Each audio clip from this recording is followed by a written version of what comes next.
주님의 임재에 온 땅 흔들리고 우리 기도에 하늘문 여시네. 온 민족과 열방 주께 경배해 영원히 보좌에 계신 왕께. 아멘. 하나님 말씀 베드로전서 2장 1절부터 10절까지의 말씀입니다. 1절은 이렇게 시작합니다. 그러므로, 그러니까 1장의 내용을 받아서 하는 것을 보게 됩니다.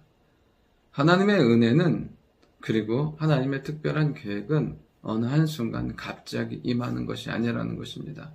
사람들이 보기에 갑자기 이루어지는 것 같지만 그것은 이미 하나님의 계획 가운데 점진적으로 이루어지고 그때에 성취되는 것을 보게 됩니다. 그러니까 영적인 지혜, 은혜가 있는 사람들은 깨닫게 되는 거죠. 하나님의 믿음의 일, 선한 일들을 지속적으로 하는 거죠. 진정한 지혜는 무엇이냐면 선한 것, 좋은 것들을 습관으로 만드는 거예요. 그냥 내가 막 노력해서 하는 것이 아니라 그냥 습관이 자연스럽게 나와질 수 있게 하는 것. 오늘도 우리 안에 이런 영적인 아름다운 습관들이, 영적인 체질들이 변화되는 은혜가 있기를 원합니다. 오늘 첫 번째는 은혜가 삶을 변화시킨다는 것입니다. 오늘 3절에 보면 이렇게 기록되어 있습니다. 너희가 주의 인자하심을 맛보았으면 그리하라. 주의 인자하심, 주의 은혜를 맛보았으면 그렇게 하라는 거예요. 어떻게 해요? 악독과 기만과 외식과 시기와 비방하는 말을 버리라는 거예요. 여러분, 그 악한 행동들, 악한 습성들, 죄된 것들을 우리가 강제적으로 끊어내지 못합니다. 하나님의 은혜가 임하면 그것들을 이길 만한 힘을 주시는 거예요. 그러니까 그것이 주는 매력과 즐거움보다 은혜가, 하나님의 사랑이 더 크니까 그것들이 점점점 멀어지고 더 이상 우리의 삶에 영향을 미치지 못하는 거죠. 그러면서 하나님의 은혜가 임하니까 달라지는 거예요. 추구하고 사모하는 것이 달라지는 거죠. 옛날에는 그 악한 것들을 추구하고 사모했다면 이전에 있는 것처럼 갓난 아이들같이 순전하고 신령한 젖을 사모하라. 어떻게 해요? 이제 그것들이, 옛 것들이 내 삶에 영향을 미치는 것이 아니라 하나님의 은혜와 구원의 복음과 생명의 역사가 일어나니까 신령한 것, 하나님 안에 있는 것, 복된 것들을 사모하게 되는 것을 보게 돼요.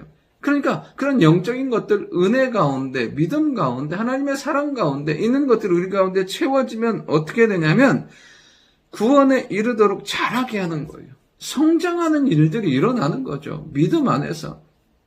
사람이 어느 순간 변하는 게 아니라 그런 은혜가 결국에 우리를 하나님 보시기에 아름다운 그리스도의 장성한 분량에 이르도록 변화시키는 것을 보게 됩니다. 그 말할 수 없는 주의 은혜가 이제 우리의 전 생애와 삶을 변화시키는 은혜가 있기를 원합니다. 두 번째는 은혜가 존재를 변화시킨다는 것입니다. 이제 4절부터의 내용이 그런 내용이에요. 우리가 예수 그리스도로 말미암아 구원받은 거예요. 그러니까 구원받은 것에서 끝나는 것이 아니라 5절에 보면 신령한 제사를 드릴 거룩한 제사장이 될지라고 말씀하세요. 아니, 신령한 제사장이 되는 거예요. 거룩한 제사를 드리는, 이 땅 가운데 하나님 앞에서 믿음의 사명을 감당하고 하나님 앞에 수많은 사람들을 주께로 인도하고 세우는 제사장적인 삶을 살게 되는 거죠. 이전에는 꿈도 꿀 수 없었던 삶이에요. 겨우 우리가 죄 가운데 허덕이다가 그렇게 살던 삶이 이제 하나님의 거룩한 제사장이 되는 거예요. 그러면서 9절에 보면 너희는 택하신 족속이요 왕같은 제사장이요 거룩한 나라요 그의 소유된 백성이다. 말 그대로 존재에 대한 완전한 변화가 일어나는 거예요.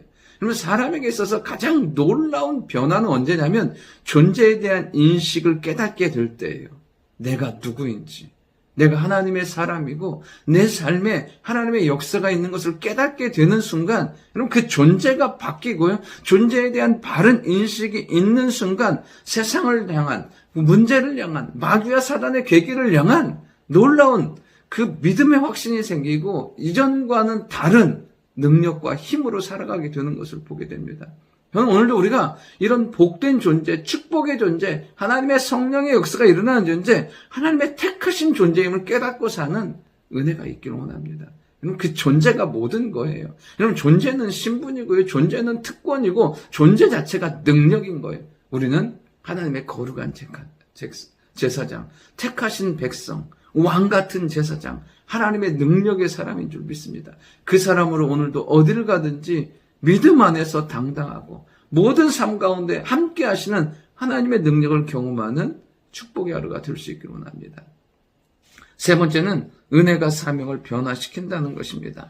여러분, 그리스도 밖에 있을 때에는 우리의 삶은 어쩌면 대부분 생존과 연결되어 있어요. 살기 위해 하는 거예요. 그런데 하나님은 우리가 이제 은혜 가운데 하나님의 거룩한 백성으로 살게 하심으로 말미암아 9절 하반절에 보면 이는 너희를 어두운 데서 불러내어 그의 기이한 빛에 들어가게 하신 이에 아름다운 덕을 선포하게 하려 하심이라. 이제 빛 가운데 영광 가운데 우리를 부르신 거예요. 그리고 나서 어떻게 해요? 이제 더 이상 어두움 가운데 그 어두움의 것을 이루고 성취하는 삶이 아니라 빛 가운데 거하면서 빛을 증거하며 선포하며 그 은혜를 증거하는 자의 삶을 살게 만들어 주신 거예요. 사명이 다르다니까요. 전에는 생존이 사명이었다면 이제는 그리스도의 빛을, 아름다운 덕을, 은혜를 증거하며 나타내는 삶을 우리에게 허락해 주신 거예요. 여러분, 완전히 다르잖아요. 여러분, 정말 그 사명이 우리를 그 자리에 가게 만들어요. 하나님의 그 직분이 우리의 그런 삶을 살게 만드신다니까요. 그렇게 살 수 있도록 하나님께서 이제 우리에게 긍휼을 주시는 거예요. 10절에 보면 이렇게 기록되어 있잖아요. 너희가 전에는 백성이 아니더니 이제는 하나님의 백성이요. 전에는 긍휼을 얻지 못하였더니 이제는 긍휼을 얻은 자니라. 그렇습니다. 하나님의 불쌍히 여김과 하나님의 구원하심과 사랑과 은혜 받은 자로 이 부르심에 합당한 자의 삶을 살 수 있는 놀라운 특권과 능력을 주신 줄 믿습니다. 누가복음에 주님께서 70인을 보내실 때 그들에게 놀라운 권세와 능력으로 함께 해주세요. 마가복음에도 예수님 마지막에 승천하시면서 너희에게 모든 능력과 권세를 주셨다고. 여러분, 그 권세와 능력으로 가게 하시고 승리하게 하신다는 거예요. 오늘 하루 주가 주신 귀한 은혜 가운데 살 뿐 아니라 주께서 맡기신 귀한 사명을 감당함으로 승리하는 은혜 하루 될 수 있기를 원합니다. 좋으신 아버지 하나님, 은혜 안에 우리의 삶이 바뀌게 하시고 은혜 안에 우리의 존재에 대한 바른 인식과 깨달음이 있게 도와주시고 은혜로 말미암아 우리의 삶의 목적을 바꿔주심을 감사드립니다. 날마다 그런 변화된 능력과 영광이 나타날 수 있도록 깨어있는 저희들 되게 하시고 그 은혜 가운데 승리하며 살아가는 저희들 되게 도와주옵소서. 예수님의 이름으로 기도드립니다. 아멘.